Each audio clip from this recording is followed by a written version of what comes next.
I've managed 7 times. 7 times in 20 years at the Australian. I only do it when it's at the Australian Golf Club. Yep. But the Australian Open, as I say, they always need around about 400 to 430 volunteers. Yes. Now, within those 430, we have 15 major roles. Yeah. Some of those roles that we have to identify first and identify those people are going to be what we call hole marshals. Yep. So we have 18 holes, and on each hole you need 15 to 16 people.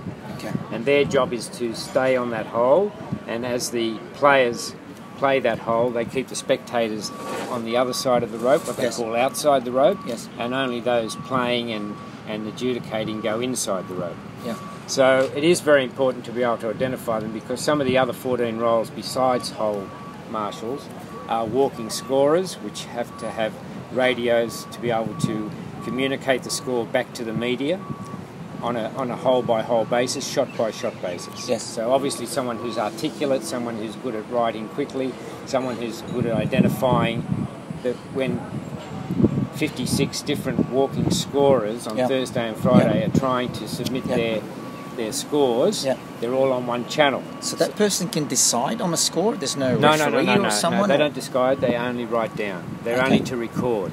Got it. But they have to record. Once they record, they must transmit that message to the media centre straight away. Okay. So when you're watching golf on TV and it says that Jordan Spieth is 2 under, that score actually comes from the walking scorer on the course. It doesn't have to be validated by a referee or something. Our score has got nothing to do with the card that goes in by the players. Okay. Only the players are responsible for that. Got it. But our scores are relevant for the TV audience and the radio audience. Sure.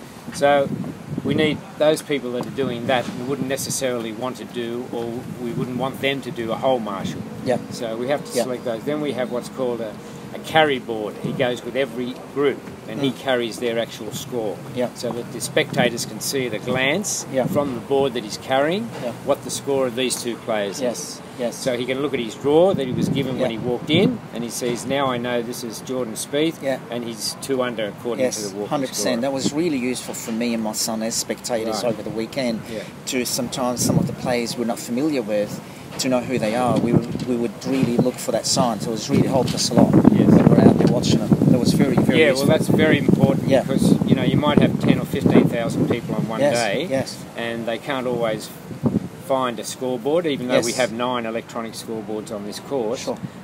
Sometimes it's not convenient to find that scoreboard, so they need to know what's going on, especially if they want to get really involved in the day's activity.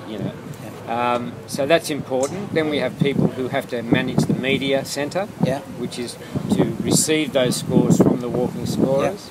So there again you need someone who is able to communicate and to write down the scores accurately. So that's important. So their particular skills are more different to the ones that would be on a hole marshal. Then we have people who have to deliver the drinks to the tees for the players. So we have 18 tees where we must fill those 18 drink containers with water on a continual basis from 5 a.m. till 5 p.m.